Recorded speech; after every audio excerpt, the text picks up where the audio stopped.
Reunião de História Oral do Poder Judiciário, entrevista número 168, realizada no dia 26 de outubro de 2015, nas dependências do Museu da Justiça.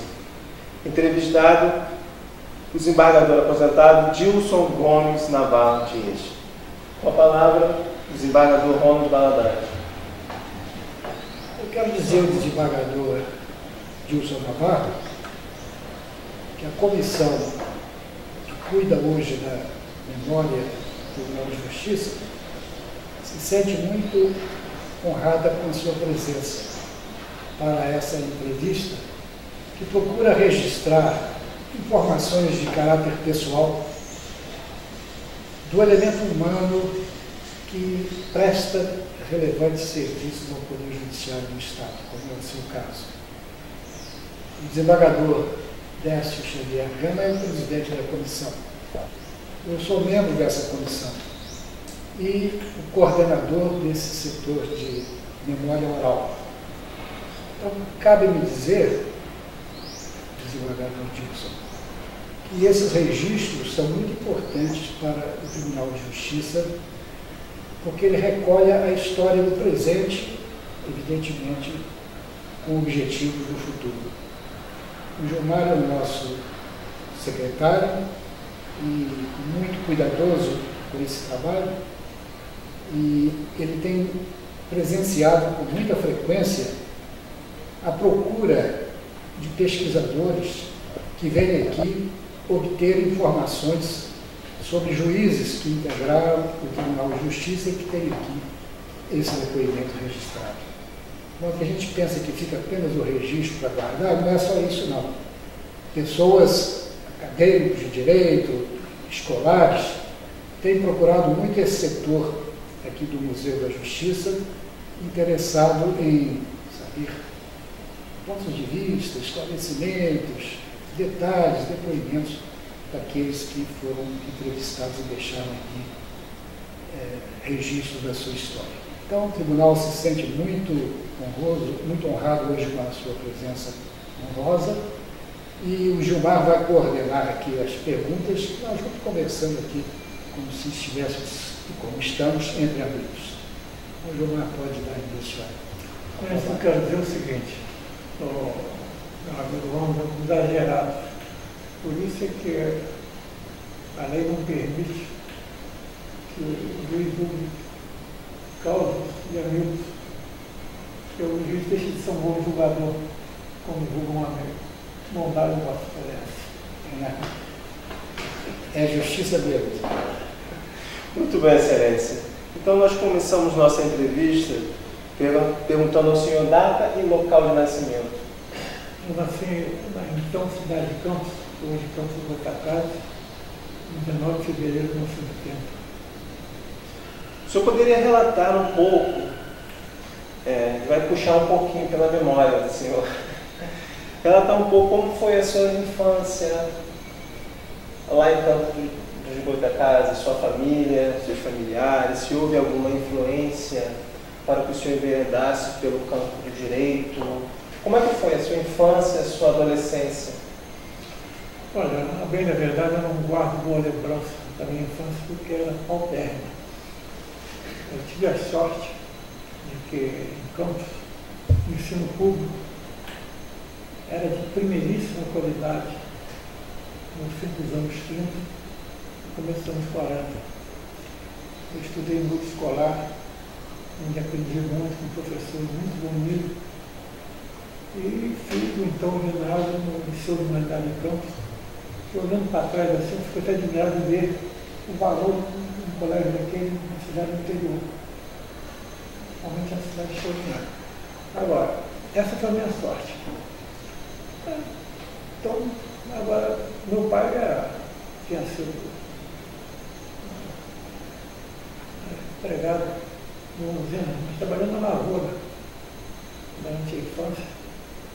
Foi inclusive picado de pobre, quase morreu, socialmente já adulto, uma família muito modesta. Agora, realmente tinha bons princípios e isso foi muito importante. As lembranças que eu tenho da infância, engraçado, coisas que me marcaram.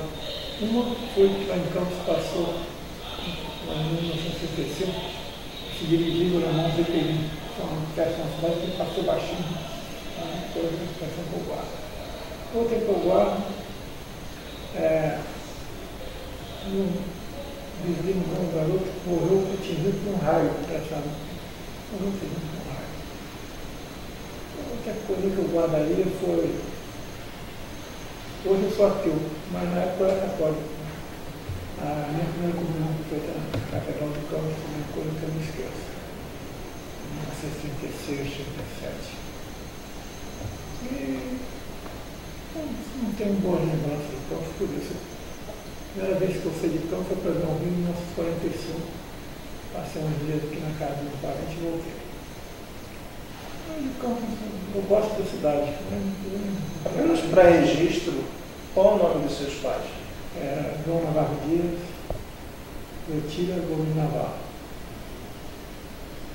E como é que foi a vinda de Vossa Excelência para cá, para a cidade do Rio de Janeiro, que na época era então Distrito Federal? Olha, eu não tinha alternativa, porque em Campos não havia concurso público, eu era de uma família modesta, então estava tudo fechado por mim. Então eu não tinha faculdade lá, então eu vim para cá com 18 anos, fiquei na casa de um parente, mas trabalhando para pagar minha pensão, porque eu pagava um serviço privado. Trabalhei alguns anos na empresa paulista chamada Votorantim, depois que terminei meu curso de Direito, saí do Votorantim, fui advogado e participei do escritório que havia que meu amigo Décio Xavier era um dos componentes, um dos colegas. Décio foi meu amigo, mesmo sabe. Mas eu vim de Campos, autorizando, porque não tinha alternativa na cidade. O antigo curso ginasial foi feito todo lá Foi nesse curso clássico também. Clássico, No Liceu de Humanidade. quando veio para o Rio de Janeiro já estava. Lá foi o meu colega, o Elmo Guedes Adueiro, foi o meu professor Carlos Waldo, que foi juiz aqui no Rio, o promotor Adolfo Lerner, um juiz de trabalho que depois se tornou juiz de direito chamado Davi Mussa, todo contemporâneo do meu Campos. É uma época que levou Vossa Excelência para o direito, para estudar direito, para escolher essa.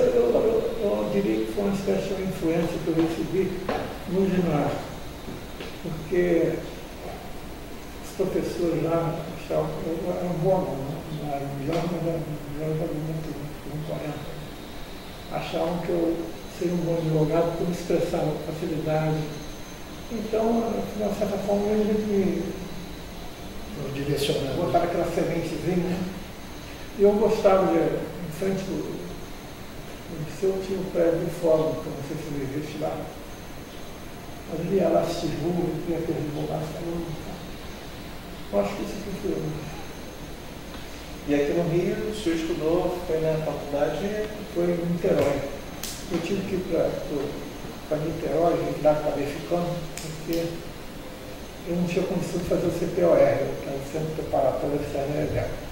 Porque o CPOR, a pessoa tinha aula no fim de semana, não sei hoje como é que é, nem sei se existe, Centro Preparatório de Cidadania Elétrica, mas nas férias ela era integral, eu não podia trabalhar nesse período, eu não tinha como manter. Então, vamos dizer assim, a minha pobreza foi quem traçou os parâmetros da minha vida no começo. Então, por que eu fui para Niterói? Porque eu estava designado para servir no terceiro regimento de infantaria, eu acho, de São Gonçalo. E lá eu sabia que me deixavam sair para frequentar a faculdade, voltar. Aí, depois disso tudo, eu pensei em transferir para o Rio, mas eu senti uma certa dificuldade de transferência, porque a faculdade de Niterói era de Paulista. Então, fiquei estudando lá mesmo, já morando no Rio. Morando aqui no Rio, estudando à noite. E Vossa Excelência exerceu alguma atividade profissional, você já falou, né? Antes de ingressar na magistratura, alguma outra? Quando eu vim do interior, eu trabalhei 8 anos na empresa paulista, na época, lá no grupo do Estado do Brasil, do Votorantim. Trabalhei lá de 1949 até 56. Sempre dei muito bem lá, mas eu saí de lá porque eu era muito bem remunerado, em tudo que pareça, mas eu não tive a chance de ir para o departamento jurídico, só tinha em São Paulo o departamento jurídico. E o advogado ganhava menos do que eu. Então, se eu fosse para lá, eu não ia ter registramento tão cedo, porque eu não queria ver redução do salário, né? Era a concentração. Aí eu me animei e fui advogado. Foi quando eu estreitei meu laço com o Décio, que é meu amigo Guilherme, esses anos todos. A gente começou lá a aprofundar, foi na rua São José, 46, sala 702, não sei se Décio lembra disso. Na São José, 46, sala 702.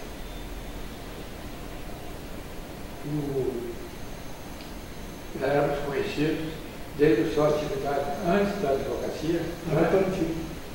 Votorantim, né? E você já estava convivendo no Rio com bons conterrâneos de Campos, né? Nomes que fizeram e se destacaram. Você citou o desembargador Carlos Valda e Olavo Toste, também teve atividade lá. Um advogado, não? Nós ele é uma cidade. Ele é de Minas.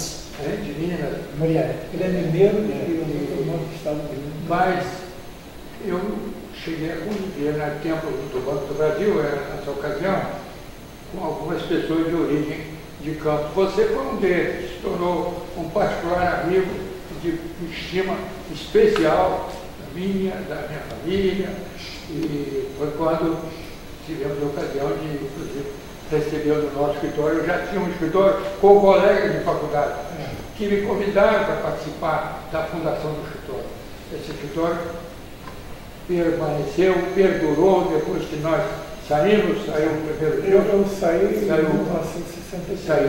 Saiu mais um outro colega, 2 outros. Um foi promotor, Carlos Eck, foi promotor do Estado do Rio, né? Recentemente, o falecimento da esposa dele, né? Do antigo Estado do Rio. E sei que Campos era o caminho de passagem, que eu vim do Espírito Santo. E passagem por Campos era obrigatório, o trem que nos mudava de carro, e Campos era um ponto de referência para nós do Espírito Santo. E quando eu conheci você e mais outros amigos, o nosso Adolfo Lerner, que faleceu, né? De Campos também. E deixou também muito boa lembrança da convivência. O Adolfo Lerner foi depois trabalhar no Clube Militar, o colega dele era foi presidente do tribunal, quem foi aquele advogado que foi do Clube Militar, se tornou embargador do Estado do Rio? Não. Pedro Américo. Pedro Américo foi colega do Adolfo Lerner do Clube Militar. Até onde eu me lembro, não era o Emerson de Lima. Emerson também, ele trabalhou no escritório do Emerson. Mas colegas que eles não deixavam, o Adolfo Lerner continuou no escritório. E você participando dele sempre. Foi de muito boa lembrança a nossa vida no escritório, na rua São José, não é? 46, 702. Eu só vim a ser juiz 10 anos depois. Muito bem. Ainda permanecendo um pouco da história de Campos, cidade natal do desembargador entrevistado, o desembargador Dilson tem essa característica, é um homem simples, extremamente simples. Mas ele, quer queira, quer não, tem uma cultura extraordinária que precisa ser ressaltada. Ele não gosta de fala muito, ele quer, não, eu sou um homem aqui do trabalho, sim, mas culturalmente ele já se distinguia nessa fase colegial lá em Campos. Então eu gostaria que ele falasse um pouco sobre essa atividade dele lá, junto aos órgãos de departamento cultural, do colégio, até mesmo de política estudantil. Conta uma historinha aí para nós dessa época lá, do Departamento disso. Olha, até 1945, a atividade política em Nova era zero por causa da ditadura do Estado Novo, Getúlio Vargas. Hoje, depois se fala de ditadura militar. Não sei se fala de ditadura militar, não sabe o que é ditadura. Já veio ditadura de Getúlio. Então, a partir de 45, 46, é que começou a haver até um movimento estudantil já foi. Mas aí, logo em seguida, eu vim embora veio comigo, porque daí então tive pouco tempo nessa época. Nessa época, quem liderava o nosso grupo era o Elmo Moreira, que é mais velho que eu. Muito bem, Excelência. Como o senhor mesmo relatou há pouco, o senhor então ficou no escritório até 1963, porque pelo decreto de 7 de outubro de 1963, Vossa Excelência foi nomeado, né, juiz substituto da Justiça do Distrito Federal. Né? Então eu pergunto para Vossa Excelência, o que representou esse momento na vida profissional do senhor? Em que o senhor deixou de ser, né, aquele que peticiona para passar a ser aquele que é peticionado. Como foi essa mudança na sua vida profissional? Eu digo que foi uma mudança muito grande e muito boa. Eu tenho colegas, ainda vivos, que morreram, que disseram que se tivesse que voltar atrás, não faria o concurso para juiz. Eu diria, se pudesse voltar, eu faria mais cedo até um pouco. Eu acho que a magistratura é uma coisa muito boa na minha vida, até porque a magistratura dá a nós a possibilidade de agir conforme a consciência da gente, cumprindo a lei, evidentemente. E o advogado, às vezes, é obrigado a aceitar uma causa em que ele acha que a gente não tem muita razão, mas ele tem que aceitar a causa até por sobrevivência. Né? Então, eu acho que foi um momento muito bom na minha vida. Achei que conheci pessoas maravilhosas, como Renato Manef, Paulo Quental, e tantos outros que não vou mencionar, porque aí está muito concreto. Eu falei esses dois pelo seguinte, que o Raul, para mim, foi a pessoa com maior cultura jurídica em geral que eu conheci. E o Renato foi o juiz que eu conheci que melhor aplicava a lei. Decidia com simplicidade, como sempre, ao miolo da questão, vendo coisas que nem todos iam ter. Renato Manef, para mim, foi o melhor juiz que eu conheci. O melhor juiz. E o Raul era mais claro que foi bom juiz, mas ele superava, no meu modo, ele superava o Renato em cultura jurídica e cultura geral. Mas o Renato aplicava a lei no Renato Manef. Naquela época, tinha um grande juiz aqui, na primeira instância, com o Olavo Costa, como excepcional. Outros mais. E a pergunta sobre a mudança. Foi uma mudança muito boa na minha vida. Eu, se voltar no passado, eu procurei esse vídeo por isso. Como juiz de direito, Vossa Excelência atuou em vários cíveis, criminais, fazenda pública do estado da Guanabara. Família também. Família também. Poderia nos relatar como funcionava a justiça na Guanabara antes da fusão? O senhor presenciou também esse momento histórico importante dela. Veja bem, quando eu entrei para a justiça em 63, não havia computador, não havia esse recurso moderno. Então, às vezes, tinha que suprir, trabalhando mais, até porque queria se imaginar. E olhando para trás, eu fico vendo até muitos colegas meus, heróis, que trabalhavam com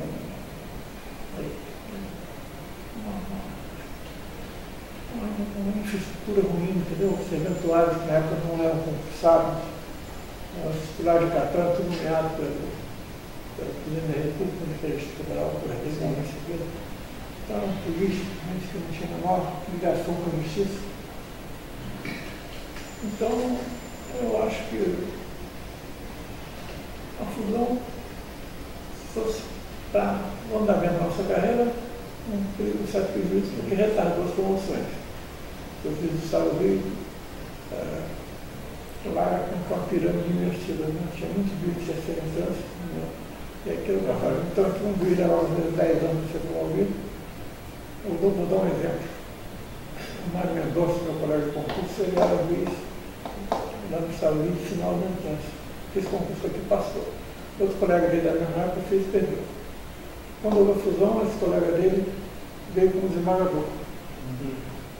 Porque Já tinha feito a carreira. é, exatamente. Agora, em compensação, a fusão que eu destacar, sempre novo, gente maravilhosa, também conheci. Eu acho que a fusão na época não agradava a magistratura do Estado. Não agradou. Só uma coisa imposta, né? Pelo governo. No caso, o Estado da Guanabara. O Estado da Guanabara não foi bom na época. Mas eu acho que, também olhando o presente e o passado, eu acho que foi uma coisa que valeu a pena. Valeu a pena.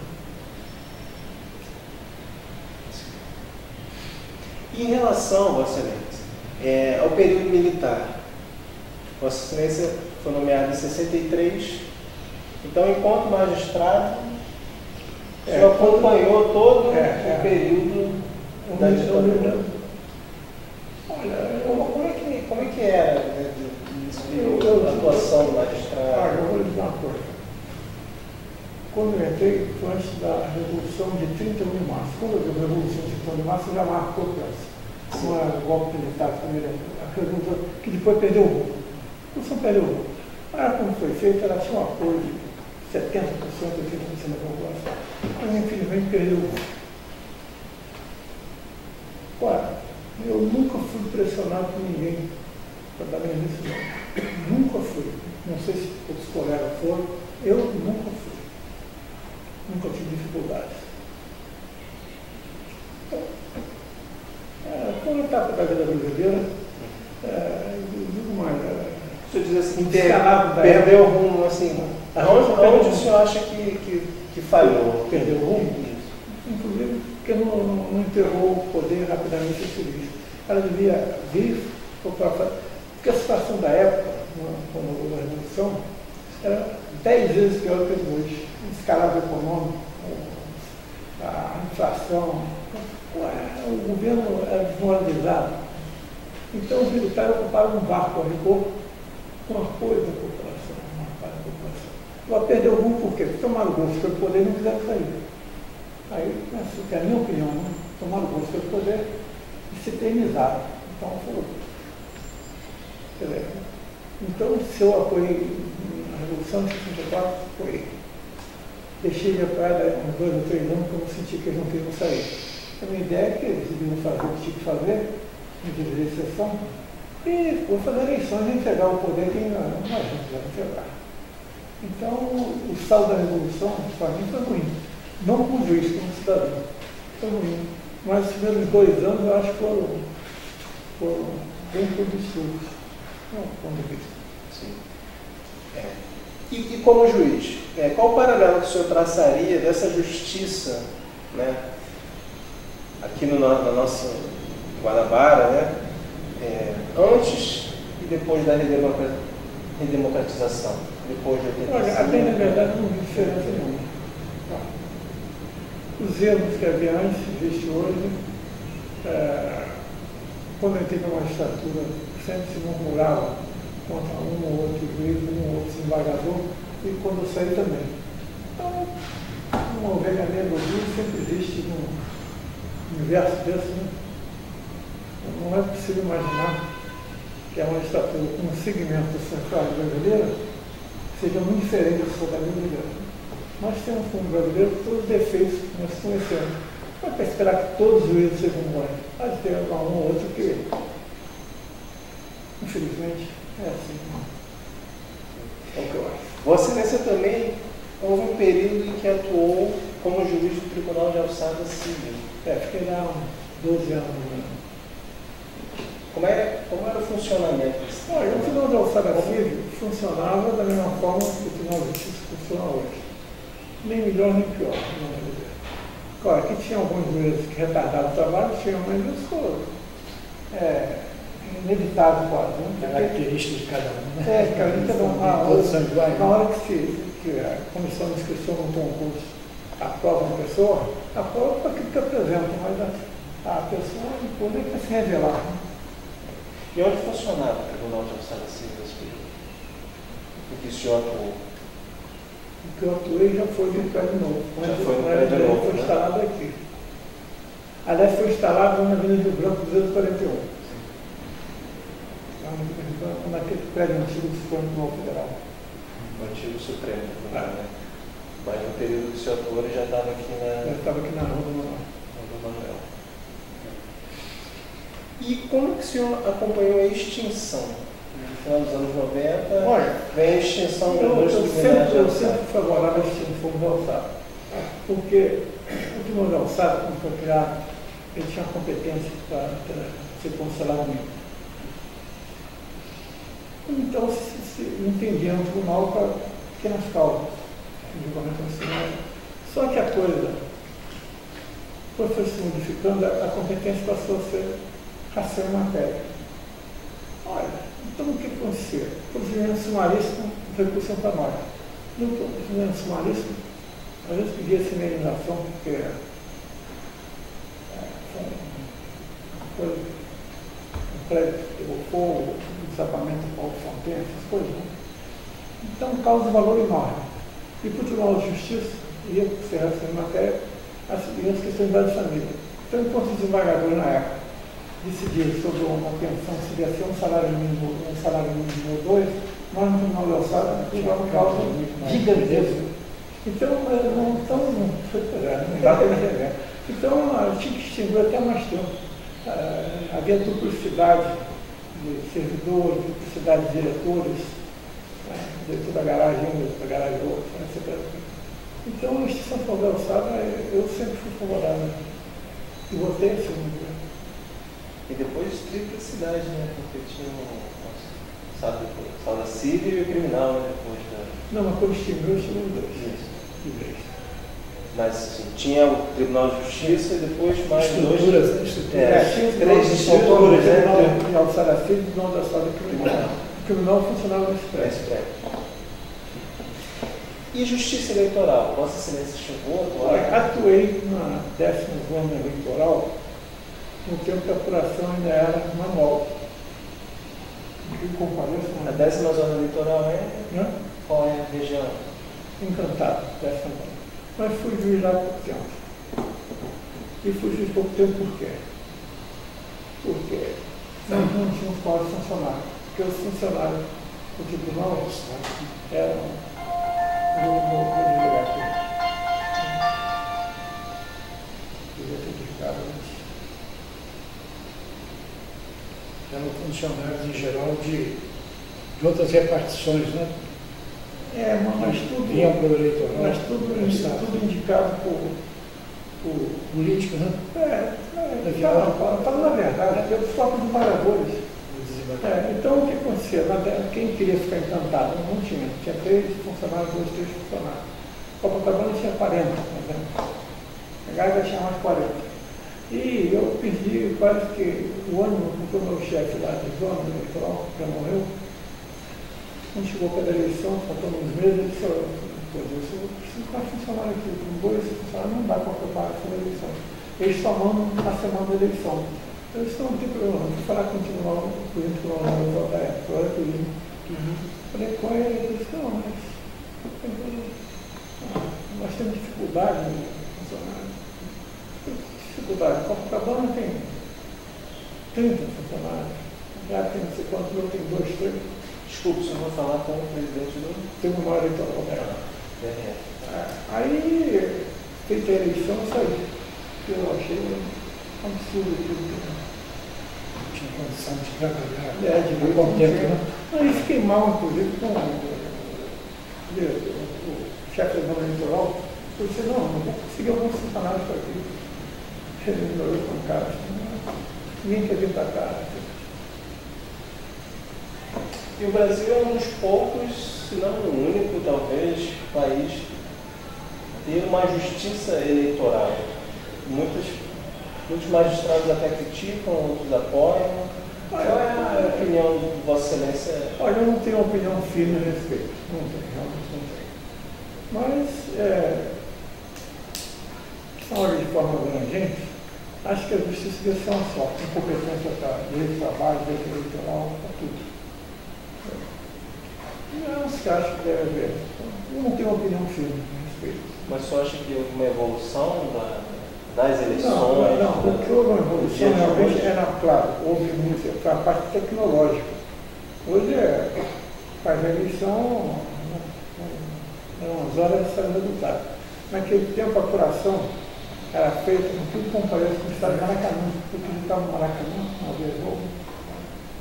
Ele estava, não sei se desse para ouvir, no Maracanã, as urnas funcionavam ali.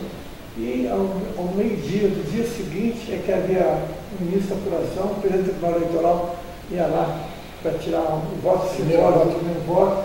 Uma atacada danada. O eleitoral, sim, melhorou muito. Porque hoje,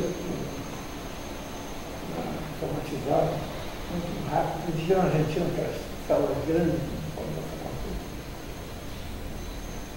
E como se deu a ascensão do senhor ao cargo de desembargador do Tribunal de Justiça? Olha, toda a minha carreira foi feita pela antiguidade. Eu fiz isso no Instituto de Direito da Antiguidade, o direito para alçar pela antiguidade, e fui desembargador pela antiguidade. É do meu temperamento. Claro que, tipo, o contrário, tem mais conhecimento, profissão de conhecimento da antiguidade. Mas hoje eu não sei. Mas na época não havia merecimento da antiguidade. Havia protegido de valor fulano, não era fulano. Hoje eu não sei, realmente não sei o que me contar. Estou aposentado há 15 anos. Sim. Então, minha carreira foi toda feita com antiguidade. Em que ano que o senhor passou a desembargador? Foi 85. 85. Um pouquinho antes de 85. Em quais câmaras? Eu estive na segunda Câmara Criminal durante algum tempo. Aí um desembargador da terceira Câmara, da quarta Câmara, né, ia se aposentar, e na quarta Câmara estava o Raul Quental, outros amigos meus. Então eu perguntei com ele, fui para a quarta Câmara Criminal e fiquei até aposentar no ano 2000. Diga-se passagem por atingir a idade, que eu acho um absurdo, não consigo 46, fixou o limite de 70 anos de serviço público. Falei, onde de 70 anos, 46 não tinha nada a ver com 70 anos de hoje, né? Com progresso de medicina, tudo. E eu vi até que a Presidente da República vetou, né, o aumento da segurança. Meus colegas, no modo geral, se aposentaram obrigados pelo setor. Não teriam ficado trabalhando a menos juiz para receber na primeira instância, porque a vaga não se abriu. Eu tive, por exemplo, o Ronald. O Ronald está aqui, sei se idade por lá. 78. 78 anos. Ele já estaria há 8 anos obrigado a se aposentar, com 85. E o Ronald viu, trabalhando, fazendo as coisas dessas, tanta gente mais. E se não houvesse limite de 70 anos, ele teria ficado até 75, se o limite fosse 75. Eu acho que a justiça teria muito a lucrar se o limite fosse aumentado, ainda que se prejudique a ascensão do juiz que principiou a carreira com a paciência. É o que eu acho. O senhor vem desempenhando alguma atividade profissional, depois veio para cá? Olha, eu fui consultoria da Mil até agosto, eu acho. E exerço um pouco da advocacia, mas na Mil eu trabalhei praticamente desde que saí até agosto. A Mil foi vendida para um grupo americano, eles foram as pessoas. Então, desembargador, gostaria que o senhor falasse agora, né, depois de todo esse tempo, 38 anos, né, dedicado à magistratura, quais foram os fatos que mais marcaram a carreira e a trajetória do senhor durante todo esse período de dedicação ao Poder Judiciário? Quais são as recordações que Vossa Excelência traz mais positivas? todo esse período? O que o senhor... Olha, eu vejo esse período, como eu falei até no início, uma coisa boa. Eu não vi assim nada que aconteceu de milagre, nunca vi, realmente nunca aconteceu. Uma justiça um pouco morosa, mas isso funciona bem. Eu realmente não. Por exemplo, muitas vezes os problemas da justiça não é da delegação do juiz. Porque quando pode perceber o 39, que eu conhecia bem, foi modificado, criou essa figura do ordem conforme estava a lei. E pelo menos não aconteceu uma alçada, não sei, eu vi o seguinte, processo em um lugar de turno, em vez de sanear, marcar uma audiência para mudar a sentença. Não, muitos, não, bastante. Um processo que, obviamente, não tinha motivo para apoiar, não tinha nada. Por que não dava sentença? Saneava, marcava. Pela regra do Código de Processo Civil, não tinha que julgar logo. Então, mas a nota é o seguinte, muitos juízes não podem julgar. Então, eu saneio, eu vou marcar. Hoje eu não sei, porque eu estou há 15 anos fora disso, né? Eu não vi nada assim de especial. Como eu falei, pelo menos até onde eu sei, a magistratura não teve nenhum problema com a resolução. Que eu saiba. Aquilo ali foi caçado no meio. Depois de retornaram? Não. Foram... Os que eu sei, não. O que eu sei, não. Não vou mencionar mais aqui, mas... Tem o caso do João Pinot, foi caçado, tem o caso do Osni Duarte também. Não, o Duarte não era isso que eu falei hoje. Não, o dia do Duarte é aqui. O Pinot foi, depois ele não quis retornar. O dia do Duarte que eu conheci bem era uma cultura exemplar, um vídeo exemplar. E muito corretíssimo.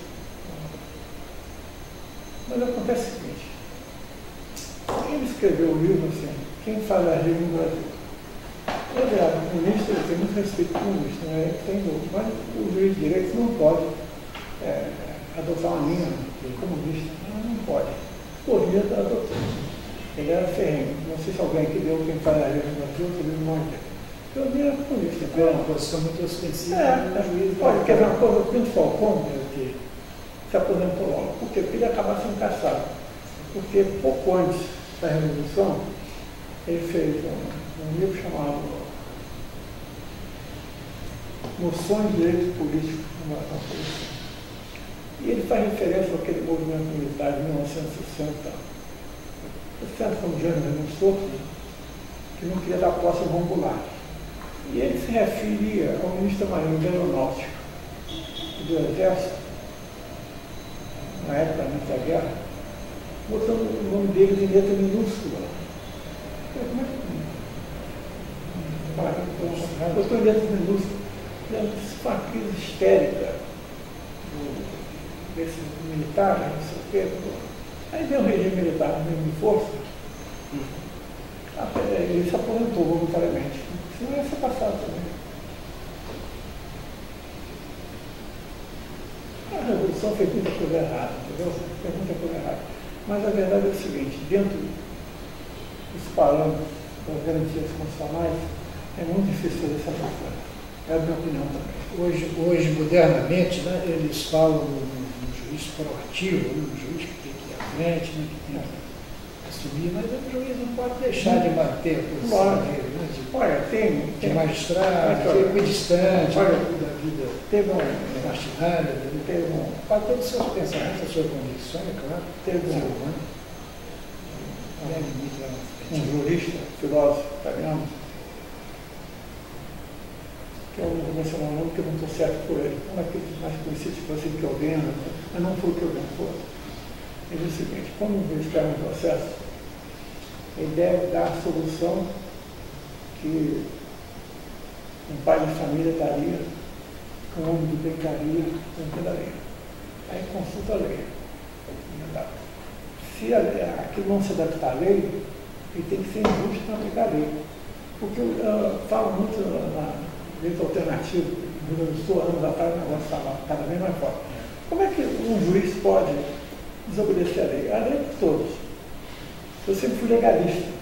A lei é para todos. Então, imagine se o juiz puder decidir de acordo com o que ele acha. Não? Eu li uma vez o seguinte, o Código Penal da Alemanha, no tempo de Hitler, ele era as penas dele e estava assim: considera-se crime tudo aquilo que afete a sadia consciência do povo alemão. Então, não tinha tipicidade, né? Não é assim, tudo que, agora, o que afeta a sadia consciência do povo alemão? Um juiz acha uma coisa, outro acha outra, outro acha outra. O juiz é chamado de cumprir a lei, eu acho. É claro que na lei ele dá a interpretação que for mais razoável. Né? Ele tem um grau de elasticidade para ficar dele. Mas eu sou legalista. Eu nunca. Você não pode fazer a lei na dele. Exatamente. Esse é o legislativo que faz, né? Como você vê, eu muito gostei como chega o termo, com a questão de política criminal, vamos fazer isso, fazer aquilo. Não, não é política criminal. Não, é questão legislativa, na legislação. Ali aplica a lei. Você não pode dar uma pena abaixo do mínimo, né? Todo mundo é muito militante. Mas vai dar uma parte. Você acha que não está comprovado o crime, só o cara. Vai dar abaixo da mão, não pode. Todo mundo é um exemplo, eu nunca vi alguém dar abaixo. Então é um exemplo militante. Mas às vezes classificavam certos crimes de forma mais simples, gritantemente contra os olhos. Perfeito. Bom, antes de terminar. Uma coisa que eu guardei uma impressão muito curiosa foi o período quando eu tive no Tribunal do Júri, em que quem dava as decisões era o jurado. Né? E eu era contra o júri, por vários motivos, e continuo contra o júri. Mas não posso negar o seguinte: os jurados, como tinham liberdade de decisão ou não, eles faziam coisas certas que o juiz não podia fazer. Há poucos dias eu até estava dando um testemunho sobre o júri. Eu falei assim: eu nunca fui juiz de júri assim intensivamente. Como juiz em Minas, a comarca de entrância, a gente fazia todo o serviço, civil, comercial, tudo, né? Clínica geral. E aqui no estado do Rio também, na minha passagem pelo interior, havia divisões entre o crime e o civil, mas eu trabalhei em várias criminais e fiz também muitas sessões de júri, mas não intensamente. Depois que eu vim para o Rio de Janeiro, nunca trabalhei aqui na área do júri. Mas o meu depoimento é o seguinte: eu nunca vi, nos casos em que eu atuei, uma decisão injusta do júri. Nunca vi uma decisão injusta. Pode, às vezes, não ser tão legal como você está dizendo aí, mas não era injusta. Às vezes, enquanto olhava a cor dos autos, você fazia justiça.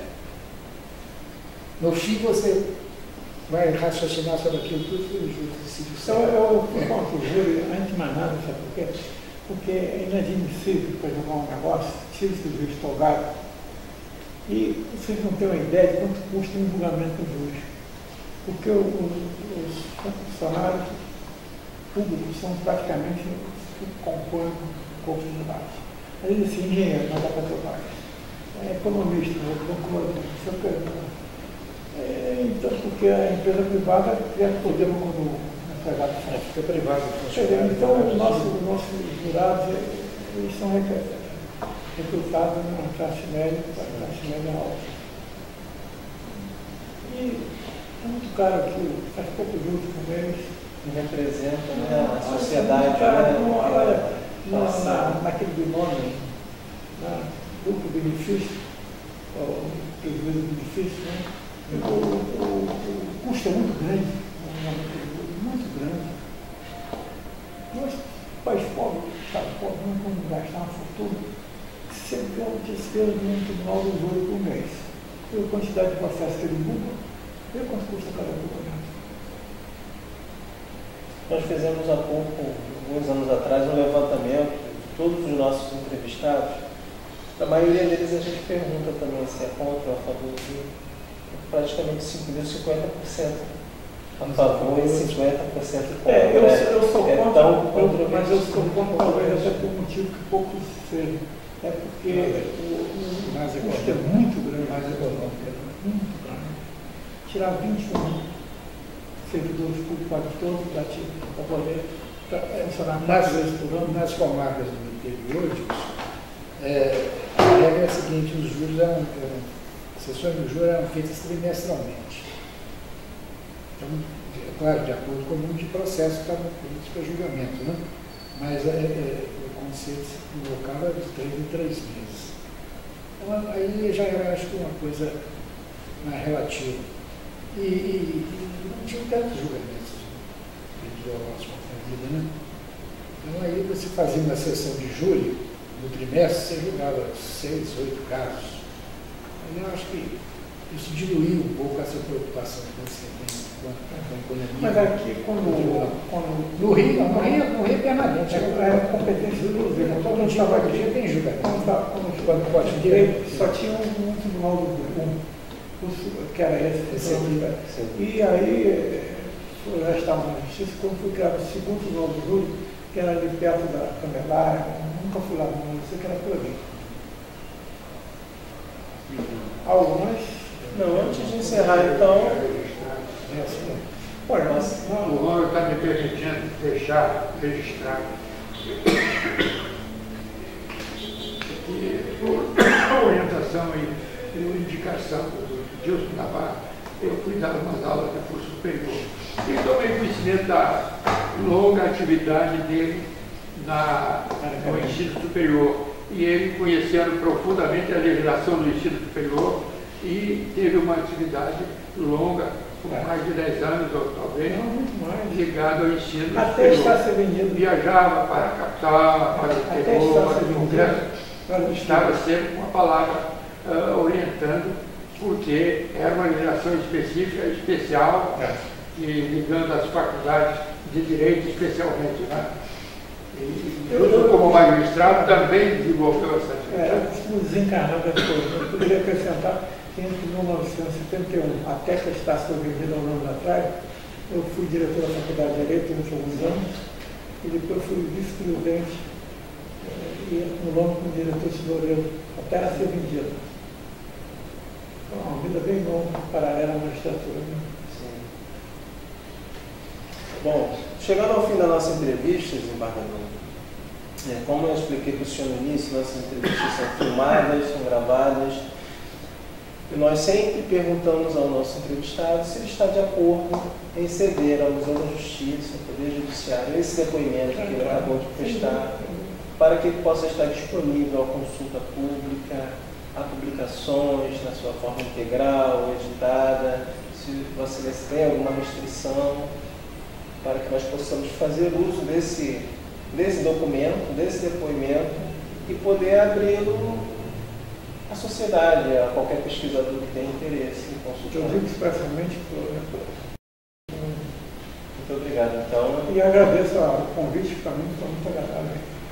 A Comissão da Memória do Tribunal de Justiça, que o desembargador Décio Gama preside, e eu integro, agradece, sensibilizado a presença do desembargador Dilson Navarro, que deixa aqui o seu depoimento, exatamente como disse o Gilmar, aberto aos interesses de pesquisadores, de estudiosos de um modo geral, e que queiram, naturalmente, analisar, como foi o caso, as informações que ele nos prestou e que ficam aqui pertencendo aos anais do Tribunal de Justiça do Museu. Felicidades, Dilson, muito obrigado aqui pelo seu comparecimento. Obrigado. Vai encerrar.